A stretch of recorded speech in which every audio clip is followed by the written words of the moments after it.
It's almost it. It is literally almost time for the draft. Tomorrow is draft day, or day one of draft day, and I'm so excited. I got to be honest with you.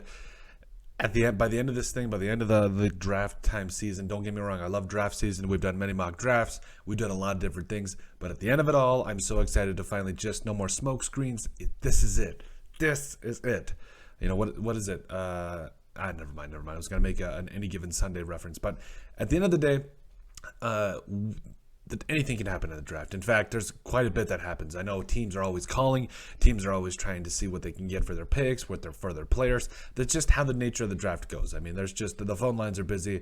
I would hate to see the amount of outgoing and incoming calls during that time because, I mean, that is the job of the general managers in the NFL, just feeling the waters, just taking the temperature of the room, seeing what it is at that point. Now, that being said, I think there's a chance that some Las Vegas Raiders players could be traded during draft day. I think that's possible for any team, and I think when you do this and you take a look at their roster, there's guys that you take a look at, be like, okay, they either didn't perform up to snuff, or maybe you could get something to be able to get back up into the second or possibly the first round. And there's some attractiveness to that. There's some attractiveness, especially if you got someone behind that person that can immediately take over. So.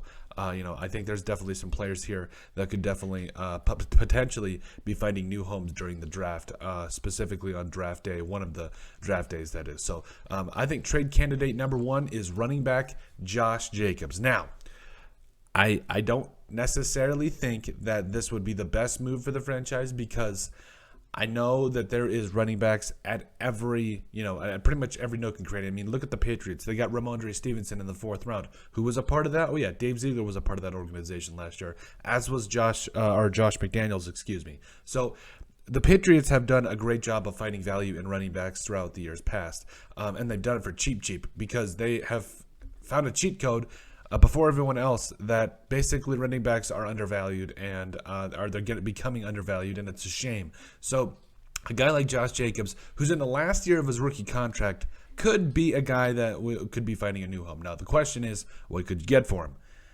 Josh Jacobs, I think, is worth at least a 2nd-round pick. I absolutely believe that, and I think you could get that for him too for a couple of teams that either are a little bit running back needy or kind of wanting kind of another element to their offense. I think he's a guy that could take a serious look. You could, and then plus, I don't think his next contract is going to be that lucrative.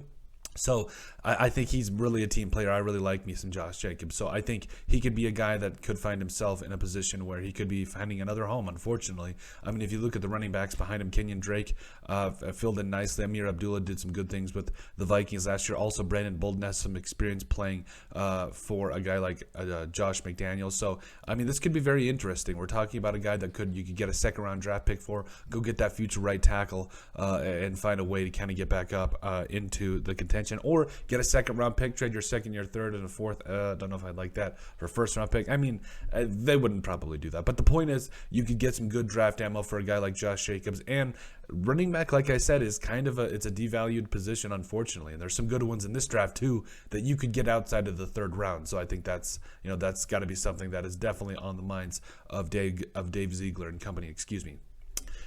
Draft day trade candidate number 2, I think, is Jonathan Abram. Now, Jonathan Abram, I mean, we're talking about a guy that had over, 110 tackles last year? I think 118 total. So I like me some Jonathan Abram. Don't get me wrong. But I think we can all agree a former 1st-round pick hasn't exactly lived up in my mind, too. When I think of a safety, I think of imposing safety. There's a lot left on the table for me to like. 27th overall out of Mississippi State. He's got the size, 6 foot 205. Had, like I said, over 110 tackles last year. Did have a 56.9 PFF grade, had an interception, but the year before that, I mean, it was a step up from the year before that. A 36.8 PFF grade, had a couple of picks that year as well. But it just, honestly, I just felt like there becomes a time when teams just have to cut ties with players and be able to get what they can. And this might be it for Jonathan Abram when you think about it, because not only because of how he's played in the last couple of years, which there has been improvement, don't get me wrong, but also the fact that you've got guys on the back end You brought in Deron Harmon during the offseason. You got Tyree Gillespie, who you took with last year's draft pick. I think, what was he, a 4th-round draft pick, something like that. I really like me some Tyree Gillespie. Deron Harmon, I know. Patrick Graham likes 3 safeties. Put Tyree Gillespie out there, and Gillespie, excuse me. I like to say Glep. No, it's Gillespie, excuse me. So Deron Harmon, Tyree Gillespie, Trayvon Morig, that's a dangerous top 3 starting safeties. And I think Jonathan Abram he could be the odd man out. He could be looking for another home come the draft because, again, I think he's coming up or, it's going to be in that discussion for what they want to do with his 5th-year option coming up in the near future. So, going to be 26 as well. What could you get? Jonathan Abram might be worth a 3rd-round pick, maybe a 2nd. You can maybe push it to a 2nd. I doubt it. More likely a 3rd-round pick. And maybe, honestly, but what could you do with that? You could trade a couple of your 3rds to get back up into the 2nd. Whatever you want to do, 2, 4, 5, 6, whatever, be able to get back up into the 2nd. There's some trade ammo you could get for a guy like Jonathan Abram and be able to get back up into the 2nd round. And, I absolutely love it. And I think he could be a guy that, unfortunately, like I said, I like me some Jonathan Abram, but at the end of the day, the NFL is a business. It is these guys didn't draft him. This new front office did not draft Jonathan Abram. So I think it could be an interesting question. You've got some good, talented safeties on the roster, not named Jonathan Abram, that could take over his spot and potentially do a very, very good job. So I think that's definitely something the front office will look at. Draft day trade candidate number 3, Clelin Ferrell. Now, I think this one's a little less likely.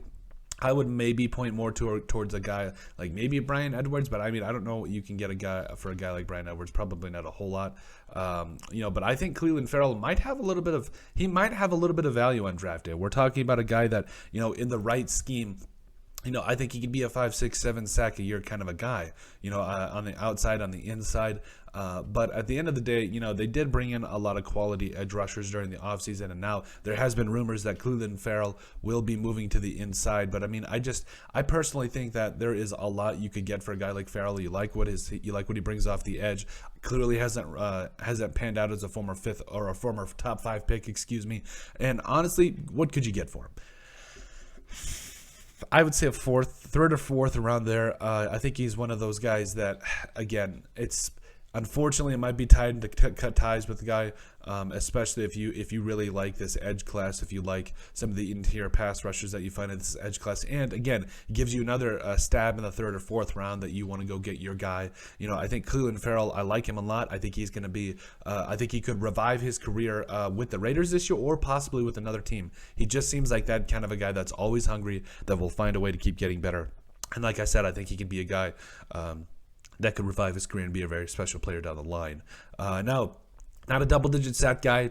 That's how it goes. But I do think there's still a lot to like for a guy like Clelin Ferrell, and you might be able to get a little something too that could make it worth your while. But that's it. Those are our 3 Las Vegas Raiders draft day trade candidates. Let us know what you guys think. Make sure you guys like and subscribe down below. Leave a like and a comment. It helps people find the show. We greatly appreciate all the support that we've gotten and continue to get. You guys are all truthfully awesome, and we love every single one of you. I know we used Darren Waller in this video, but as that first picture. But come on, they're not trading Darren Waller. But no, I appreciate all the love you guys have given us.